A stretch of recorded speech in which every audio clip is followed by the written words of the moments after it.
Let me begin by explaining that this report is a snapshot of data for the Pleasantville Union Free School District from last school year, the 22-23 school year. Last year on Beds Day, which is always the first Wednesday in October, we had a total of 1,630 students enrolled in our district. So these are the students sitting in our 3 buildings. So they are actually enrolled here. That's where the number comes from. You can see the race and ethnicity breakdown of our students. We have a slight decrease in our white student population and a slight increase in our Hispanic student population. Of the 1,630 students that were enrolled on Beds Day, 20% were students with disabilities, 15% were free and reduced lunch, and 4.5% were English language learners. This slide shows how our K-8 students did on 2 English language arts assessments. The first one is the New York State testing program for ELA. We are required as a receiver in New York State of federal funds to test students annually in English language arts and mathematics. This is the state assessment. This was administered in April of 2023. It's a 2-day untimed test. Proficiency is demonstrated as a level 3, which is when you meet the standards, or a level 4 when you exceed the standards. So these are our scores on the New York State testing program. The iReady assessment is administered over, depending upon your grade level, at different times in the school year. These are the spring scores for students on this computer-adapted assessment. Proficiency is defined by being at or above grade level. So I want to focus on what we do with this information in our school district.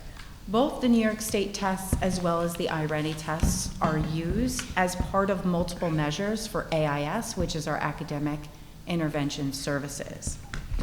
Our New York State tests, we do a question-by-question analysis by student and can compare students to students, students to the class to the district to the region to the state. So you can do multiple different analyses.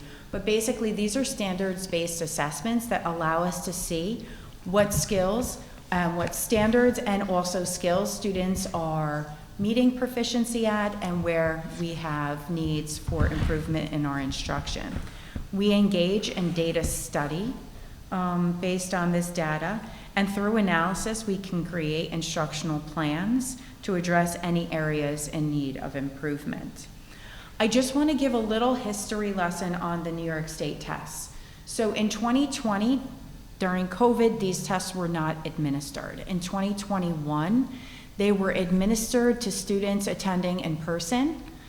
They were a 1-day multiple choice test.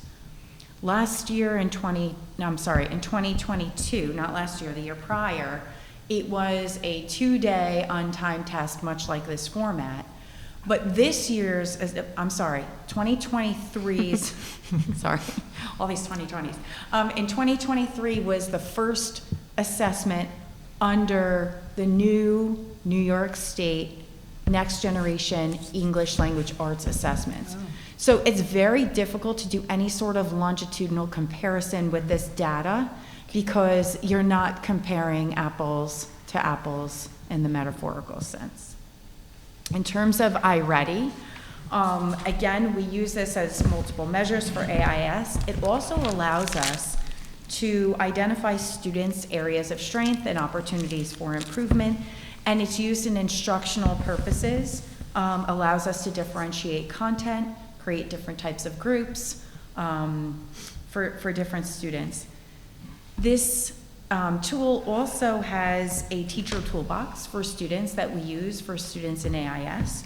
It's standards-based instructional assessments, which results in progress monitoring for students.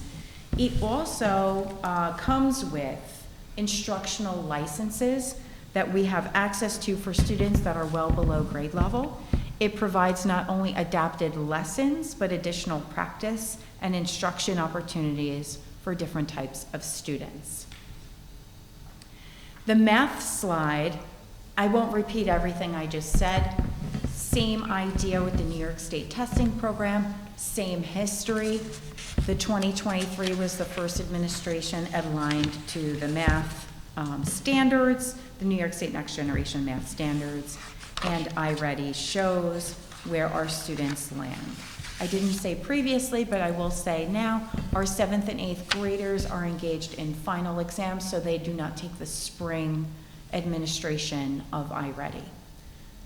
Snuck at the bottom of this is our grade 8 science test. So in the 2023 testing administration, there was no longer a 4th grade science test. We are transitioning. This is the last assessment aligned to the 1996, I believe, science standards. So this year in the 23-24, so in the spring of 2024, we'll have both 4th and 8th graders.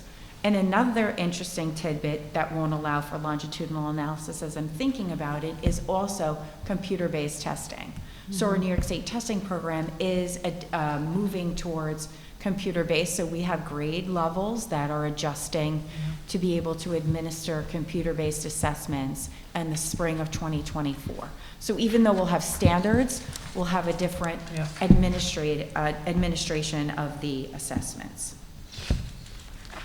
Moving on past our K-8, I wanted to take a look at our Regents exam scores. What you see here is the exam name, the number of students that tested, the number of students that passed the test. The passing is a 65 or above, and then mastery level, which is students that earn an 85 or greater on the Regents exams. And you can see that our students are doing well on our Regents exams. In addition to Regents at the high school level, we also administer our AP exams. We look at the scores in terms of 3 or higher because that's typically when a college will consider giving credit at the college level for AP exams. So I wanted to point out with our AP exams that we do use open enrollment. Our counseling team certainly helps support our students in making that decision. But as long as you have the prerequisite courses, you can enroll in the AP class. We offer 24 APs. There's some that had small sample sizes, so we couldn't put the numbers up there. But we offer 24 exams in the 22-23 school year. And I thought what was interesting when I looked at this data, in light of having open enrollment, is that 2 of our 3 lowest performing, and I say lowest performing, but it's a 3 or higher on an exam. And our low is like almost 2/3 passing, meaning 3 or higher. Passing's not the right term, getting a 3 or higher. So 2 of our 3 lowest success rates, psychology and US, are also 2 of our 3 highest participation exams.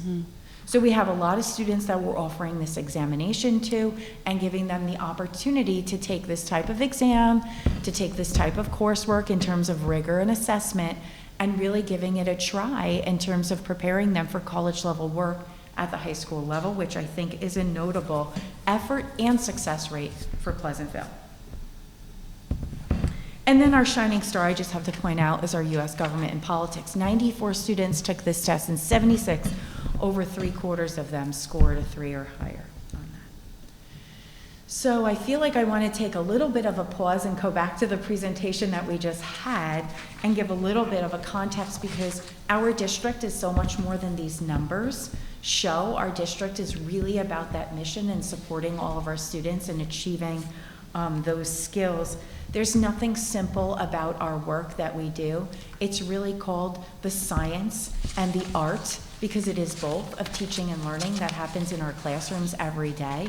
You can see by these results that our students are excelling and doing very well in our school district, and I'm very proud of them, and I'm very proud of all of our staff that work so hard to make all of this success happen.